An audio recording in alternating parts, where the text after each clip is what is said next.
Nunca imaginé que el silencio pudiera doler más que las balas. Aquí, entre la nieve sucia y los cuerpos inmóviles, el tiempo se ha detenido, y con él, también mi nombre. Ya nadie me llama por él. Solo soy un número grabado en una chapa fría. 1427. A veces me repito ese número en la oscuridad, como si al pronunciarlo pudiera recordar quién fui. La guerra me arrebató muchas cosas, pero el invierno me quitó lo que quedaba de mí. Cada amanecer aquí es un castigo, una prueba para el alma. No hay sol, solo un cielo gris que parece mirarnos con indiferencia. He aprendido a escribir con los dedos entumecidos, sobre un trozo de papel que ya no sé si alguien leerá. Esta carta. Tal vez se pierda como tantos hombres lo hicieron antes que yo. A veces, mientras el viento aúlla entre las barracas, imagino que el frío tiene voz. Una voz antigua, cansada, que nos llama uno por uno, como un verdugo paciente. Le temo menos a la muerte que a ese silencio que la precede. Quizás, cuando el último copo caiga sobre mí, ni siquiera recuerde el sonido de mi propia respiración. Esta carta no tiene destino, ni nombre, ni país, ni promesa de regreso. Escribo porque escribir me hace sentir humano, aunque sea por un instante. Cada palabra es una chispa diminuta que lucha contra la oscuridad del infierno blanco en el que nos consumimos lentamente. Si alguien encuentra estas líneas, si alguna vez esta carta sale de este lugar, solo pido que no me recuerden como prisionero, sino como un hombre que aún en su último invierno se negó a olvidar lo que significaba tener un corazón. Dicen que la nieve puede cubrirlo todo, incluso la memoria.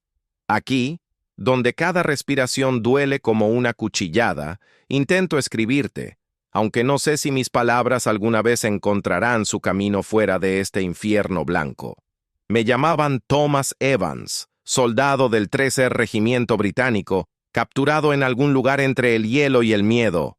Ahora solo soy el prisionero 1427, y este trozo de papel es lo único que me recuerda que sigo vivo. Han pasado semanas, quizás meses, desde que el mundo dejó de tener color. En este campo, la vida se reduce a esperar.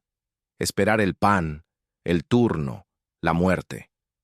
Cada día veo rostros que desaparecen sin un sonido, y cada noche el frío nos quita a alguien más. Dicen que el invierno acabará pronto, pero yo sé que, para muchos de nosotros, el fin llegará antes que el deshielo. Si estás escuchando mi voz, si estas palabras llegan hasta ti, es porque de alguna manera sobrevivieron. Quizás las encontró un soldado, un niño, o alguien como tú, que busca entender lo que la guerra hace a un hombre. Te pido algo, suscríbete a este canal, porque cada historia aquí es una voz que la nieve intentó silenciar, y cada comentario tuyo es un eco que las trae de vuelta. Dime desde dónde escuchas, qué ciudad, qué rincón del mundo. Porque así, por un instante, no me sentiré tan solo. Y si este relato toca tu corazón, deja un like, no por mí, sino por todos los que dejaron cartas que nunca llegaron. Recuerdo el sonido del tren aquella mañana. No era el rugido de una bestia, sino el gemido cansado de un mundo que se rompía. Partíamos hacia el este, hacia un lugar del que nadie sabía volver. Algunos bromeaban, otros rezaban, y yo solo miraba por la ventana, buscando un pedazo de cielo entre las nubes grises que nos seguían como fantasmas. Llevaba en el bolsillo una fotografía de Margaret, mi esposa, tomada en un día soleado en Londres. Ella sonreía, y su sonrisa era mi única certeza en medio de tanta confusión. En ese momento, aún creía que la guerra era algo que se podía ganar con valentía. ¡Qué ingenuo era! La guerra no se gana. Solo se sobrevive lo suficiente para contarlo. Nos dijeron que íbamos a Francia, pero pronto entendimos que el mapa era una mentira más. Terminamos en un bosque helado, rodeados de un silencio que parecía morder. El aire olía a miedo y a pólvora. Los hombres hablaban menos, como si cada palabra costara vida. Fue allí donde comencé este diario, sin saber que se convertiría en mi tumba de papel. El primer disparo no vino del enemigo, sino de nuestra propia desesperación. Un soldado, Matthews, no soportó el frío ni los recuerdos. Lo encontramos en su tienda con la pistola aún en la mano. Nadie dijo nada. Solo lo cubrimos con su manta y seguimos marchando. En guerra, el dolor se entierra rápido. Las noches eran interminables. A veces el viento traía gritos lejanos, o tal vez eran los nuestros reflejados por la nieve. Me preguntaba si Margaret miraría el mismo cielo, si sentiría el mismo frío en los huesos. Escribir su nombre me daba calor, aunque fuera solo por unos segundos. Un amanecer, cuando el hielo parecía quebrarse bajo nuestros pies, llegó la orden de avanzar. Las botas se hundían, los rifles temblaban. A lo lejos, vimos una columna de humo. «Allí están», dijo el sargento, señalando hacia la nada. Marchamos con el corazón en la garganta, y fue entonces cuando todo cambió. La emboscada fue rápida, brutal, casi invisible. Los gritos se mezclaban con el silbido de las balas. Recuerdo caer al suelo, el barro y la nieve en mi boca, el sabor metálico de la sangre. Intenté levantarme, pero alguien me empujó con el cañón de un fusil. Sentí el frío del acero en la nuca y supe que no volvería a ver a Margaret. Nos tomaron prisioneros al amanecer. Nos ataron las manos y nos hicieron caminar entre ruinas bajo un cielo que ya no era nuestro. Algunos murieron en el camino, otros desaparecieron en la niebla. Yo seguía respirando, sin saber por qué. Tal vez el destino aún tenía algo que exigirme. Llegamos a un campo cercado por alambre y silencio. Un guardia nos gritó un número, y ese número reemplazó mi nombre. 1427. En ese instante, Thomas Evans dejó de existir. Era solo otro cuerpo esperando el invierno. El aire olía a humo, a ropa quemada, a humanidad perdida. Aquella noche, bajo una manta raída, escribí mi primera línea. Si sobrevivo, escribiré cada día para no desaparecer del todo. No sabía que esas palabras serían una promesa imposible, porque en el infierno blanco, incluso los recuerdos terminan congelándose antes que los hombres. Nos hicieron bajar de los camiones al amanecer. El suelo estaba cubierto de hielo, y cada paso que dábamos sonaba como un lamento quebrado. El aire olía a humo y a metal, como si el invierno hubiese devorado toda forma de vida. Frente a nosotros se levantaban las alambradas, coronadas de escarcha y muerte. Nadie dijo una palabra. Solo el viento se atrevía a hablar, y su voz era fría como la resignación. Un guardia nos observaba desde una torre, con un cigarrillo entre los labios. Sus ojos no tenían color, solo cansancio. En aquel lugar, hasta los verdugos parecían prisioneros. Nos registraron uno a uno, quitándonos lo poco que aún recordaba nuestra vida anterior. Un reloj, una fotografía, una carta. Cuando el soldado arrancó de mis manos la foto de Margaret, sentí algo romperse dentro de mí. No grité. Aprendí que en ese campo el dolor debía ser silencioso. Nos dieron un número. El mío era 1427. Me lo gritaron 3 veces, como si quisieran borrarme la voz. Desde ese instante, cada vez que alguien pronunciaba ese número, sentía que me llamaban desde una tumba. No éramos hombres, éramos inventario. Carne contada, hambre medida, vida administrada por otros. La primera noche fue una lección de olvido. Dormimos en el suelo, hombro con hombro, buscando calor en cuerpos que ya olían a muerte. Algunos lloraban en sueños, otros rezaban sin fe. Yo escribía en mi mente cada imagen, cada sonido, con la esperanza de recordarlo algún día, o de dejar constancia de que existimos, aunque nadie lo creyera. El amanecer llegó sin sol, solo una luz gris filtrándose entre las tablas podridas. Un oficial entró, golpeando el suelo con su bastón. «¡De pie, animales!», gritó. Nos alineamos, tambaleantes, mientras él caminaba entre nosotros, eligiendo a los más débiles con una mirada fría. Uno de ellos no se levantó. Fue arrastrado fuera sin una palabra. Nunca volvió. En los días siguientes, entendí que la guerra había terminado para nosotros. Pero la verdadera batalla apenas comenzaba. Era una lucha contra el hambre, contra el frío, contra la locura. Algunos hablaban con los muertos, otros con el cielo. Yo hablaba con este papel invisible en mi cabeza, escribiendo cartas que no sabía si algún día serían escritas de verdad. Había un hombre junto a mí, un francés llamado Julien. Solía tararear una canción todas las noches, una melodía triste que decía haber aprendido de su madre. Me contaba historias de París, de su hermana, de un café donde el mundo aún tenía olor a pan. A veces, solo su voz me recordaba que seguía siendo humano. En un lugar donde los nombres habían muerto, Julien me devolvía el mío. Una mañana, los guardias sacaron a 3 hombres. Dijeron que habían intentado escapar. No hubo disparos, solo silencio, seguido por el eco de 3 cuerpos cayendo sobre la nieve. Después de eso, nadie volvió a hablar de esperanza. El miedo se volvió parte de nuestro aliento, tan constante como el frío.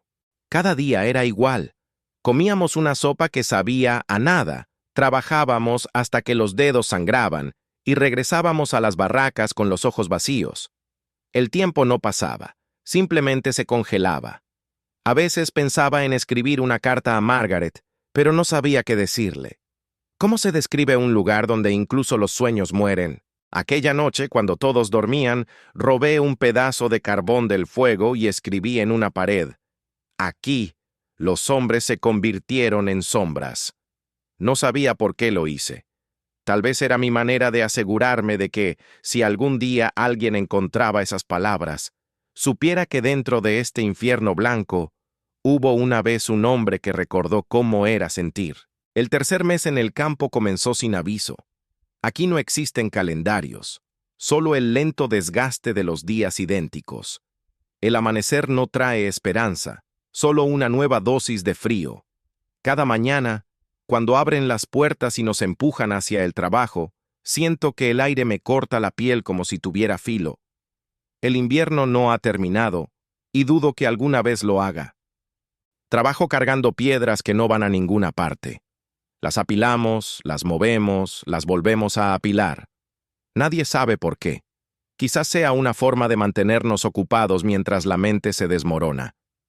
Julien dice que es la manera en que los dioses nos prueban. Si sigues moviendo piedras sin razón y aún recuerdas quién eres, tal vez merezcas salir vivo. Yo sonrío, aunque por dentro ya no estoy tan seguro de merecerlo.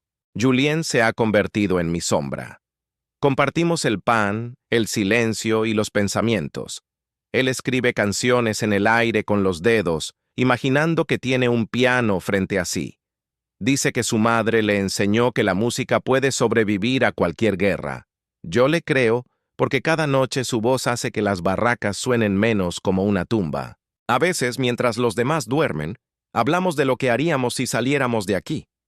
Julien dice que volvería a París, a tocar en un café junto al Sena.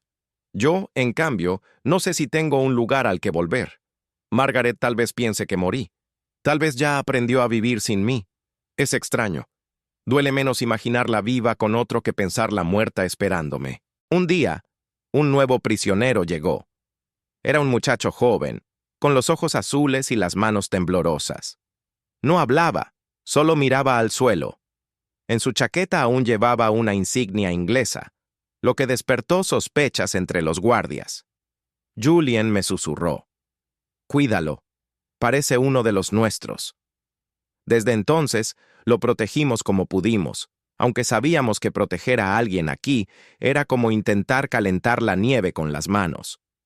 El chico se llamaba Peter. Tenía 17 años.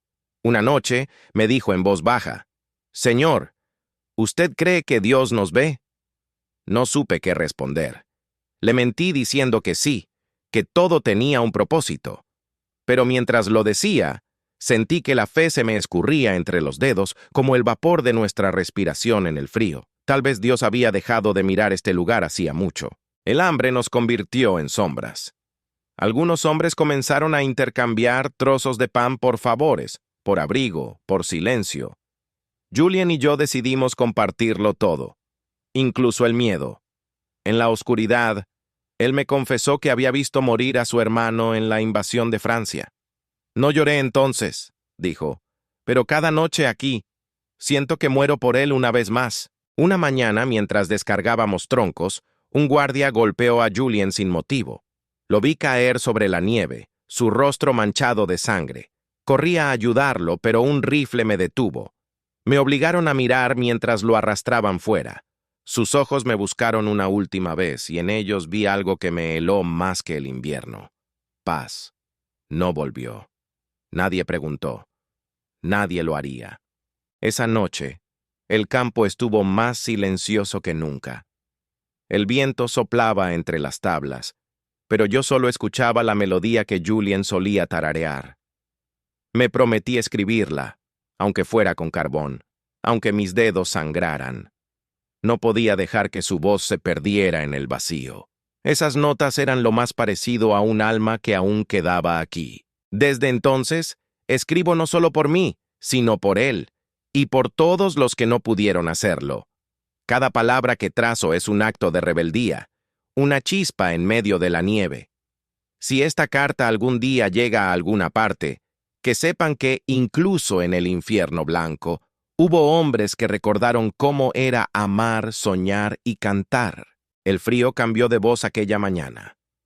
No era el mismo viento que solía colarse entre las rendijas.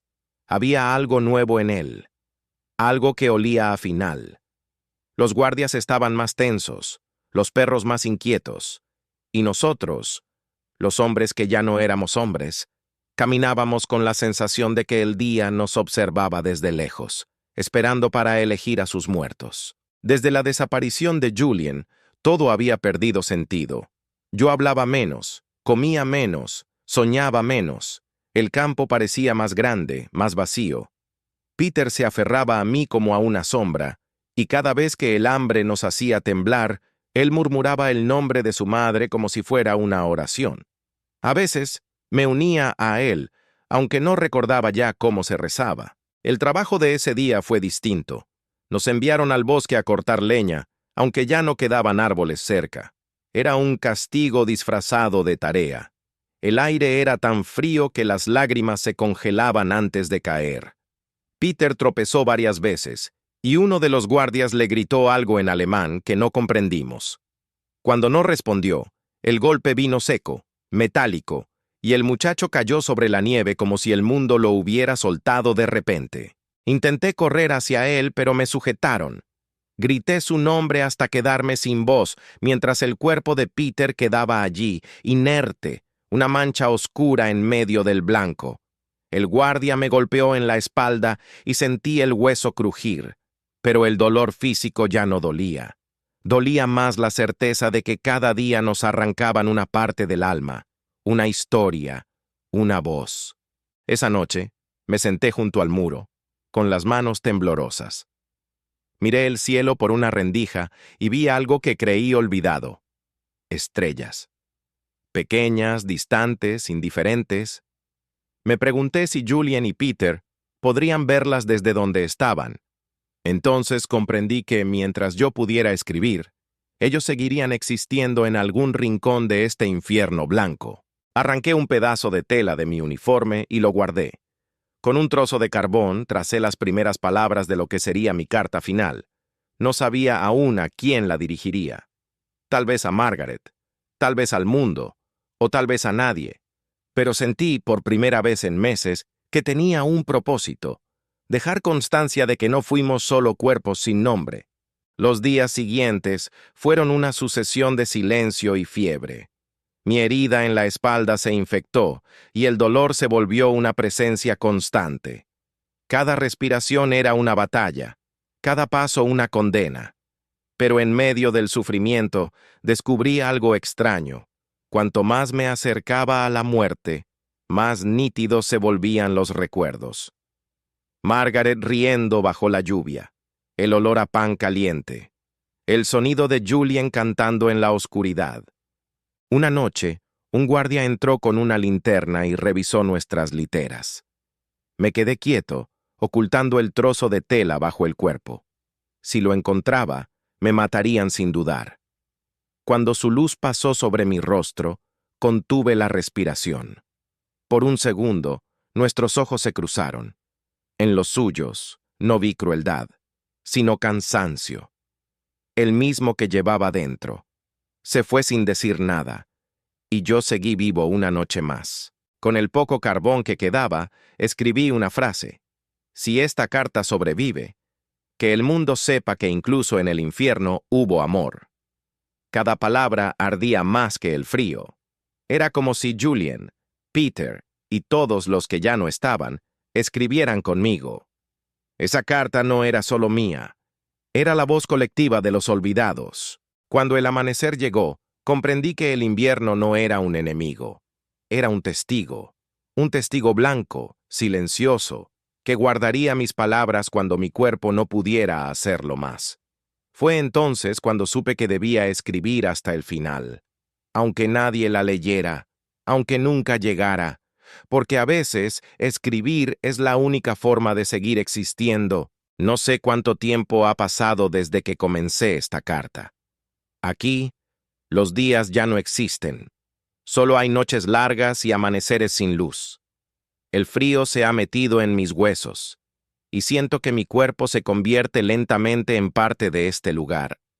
A veces me pregunto si ya estoy muerto, y lo que escribo son solo ecos de alguien que fue. La fiebre me visita como una vieja amiga. Trae consigo imágenes que no sé si son recuerdos o sueños. Veo a Margaret en la puerta de casa, con el cabello suelto y el vestido blanco moviéndose con el viento. Me sonríe, pero detrás de ella hay nieve. Nieve cayendo donde antes había flores. Intento llamarla, pero mi voz no sale.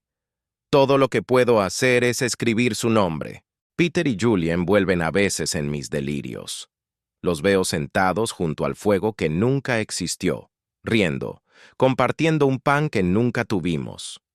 Julian toca una melodía con los dedos, y Peter lo escucha en silencio, como si el mundo aún valiera la pena.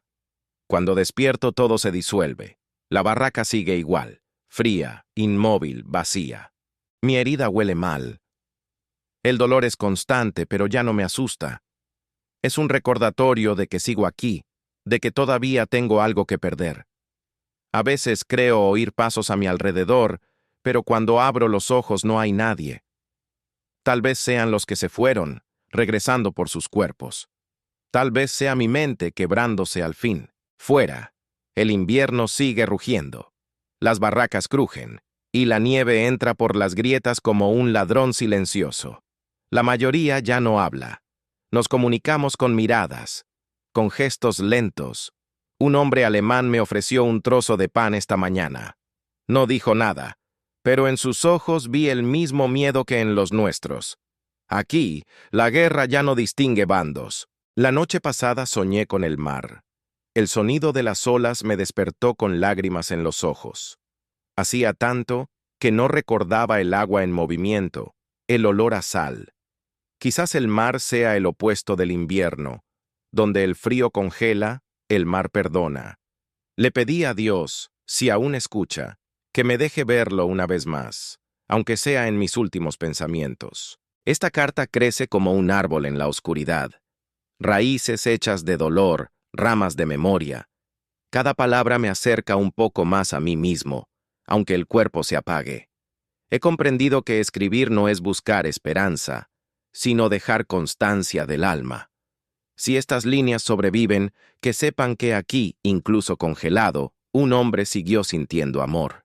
El amanecer llega, gris y silencioso. Mi respiración es un eco débil, pero aún hay fuego en mis manos. Sigo escribiendo, aunque la tinta se mezcle con sangre, porque tal vez no haya salvación, ni regreso, ni perdón, pero sí hay verdad. Y esta es la mía. No hay bala, ni invierno, ni prisión que pueda matar lo que un corazón ama de verdad. Esta noche, el silencio tiene otro sonido. No sé si estoy despierto o si ya crucé el umbral del sueño. La fiebre me abraza como una madre cruel, y las paredes respiran conmigo. Escucho pasos. O tal vez sean mis propios recuerdos moviéndose entre las sombras.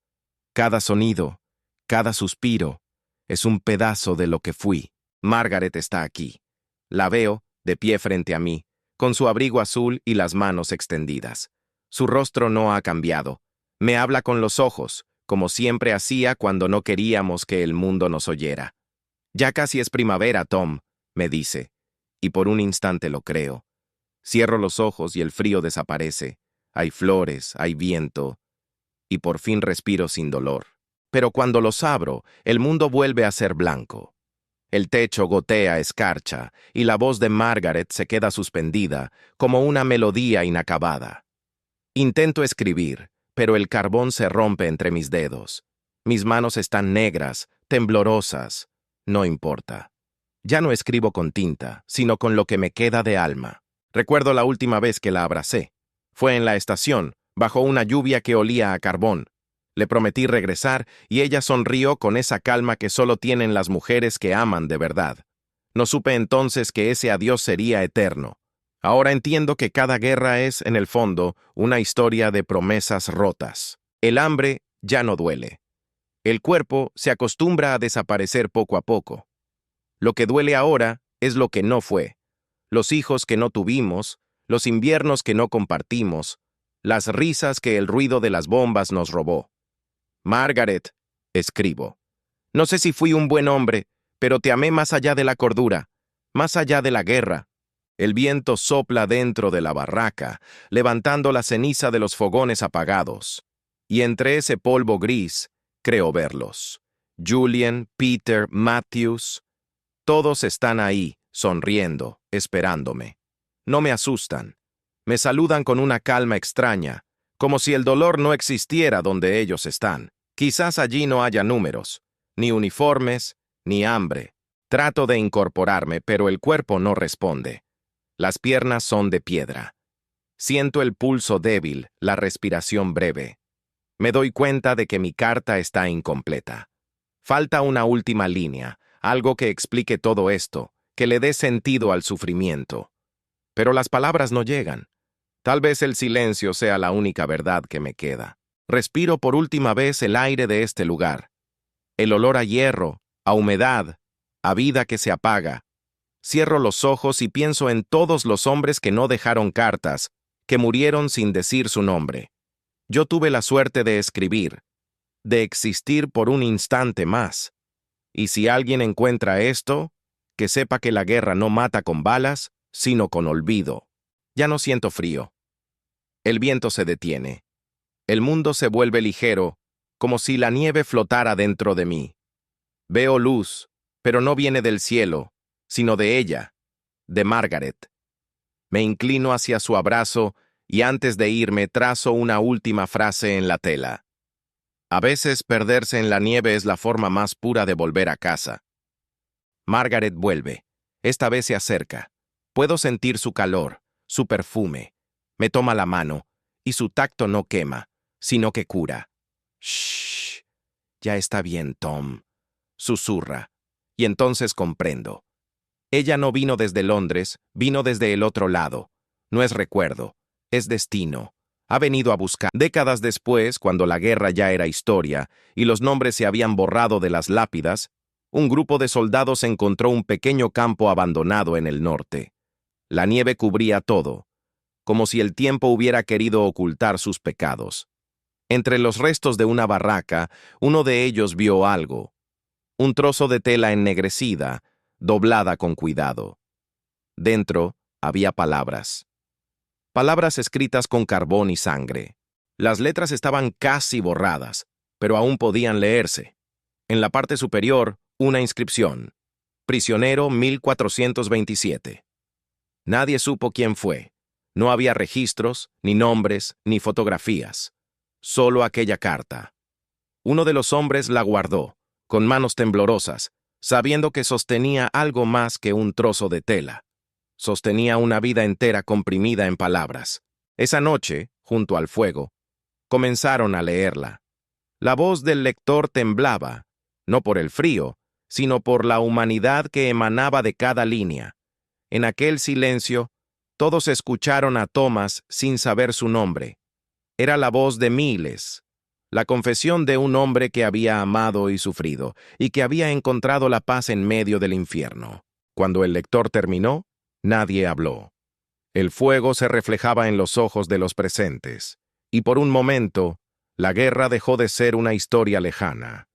En el aire quedó flotando una sensación de tristeza y gratitud, como si ese desconocido hubiera logrado decir lo que todos callaron.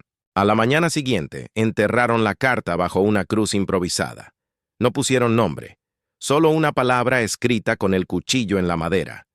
Hombre. Porque eso fue Thomas Evans, el prisionero 1427. El hombre que se negó a morir del todo. Con los años, el lugar volvió a cubrirse de nieve. Los árboles crecieron, las huellas desaparecieron. Pero dicen que, en las noches más frías, cuando el viento sopla desde el este, aún se escucha una voz entre los ecos del bosque. Una voz suave, que repite algo que nadie logra entender del todo. Quizás un nombre, quizás un adiós. Algunos creen que fue el viento jugando entre las ruinas. Otros, que fue el alma del prisionero agradeciendo haber sido encontrado. Sea lo que sea, nadie volvió a mirar la nieve de la misma manera. Porque después de leer su carta, el blanco dejó de ser pureza y se convirtió en memoria. Un historiador, años más tarde, encontró referencia a esa historia en un informe militar. Intentó localizar la carta, pero se había perdido otra vez, como si el destino quisiera mantener su secreto. Solo quedó una frase en el informe, escrita a mano al final. Alguien escribió con las manos rotas lo que el mundo entero necesitaba escuchar.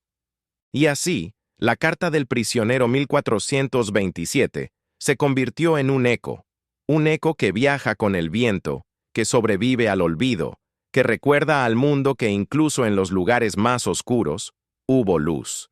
Esa carta no cambió la historia, pero sí cambió a quienes la leyeron. Dicen que la nieve guarda las huellas más tiempo que la tierra. Tal vez por eso, sus palabras aún siguen allí, bajo el hielo, esperando ser encontradas una vez más. Porque mientras alguien recuerde su voz, el prisionero 1427 nunca estará muerto, solo dormido, en el infierno blanco, donde las almas aún escriben con el viento.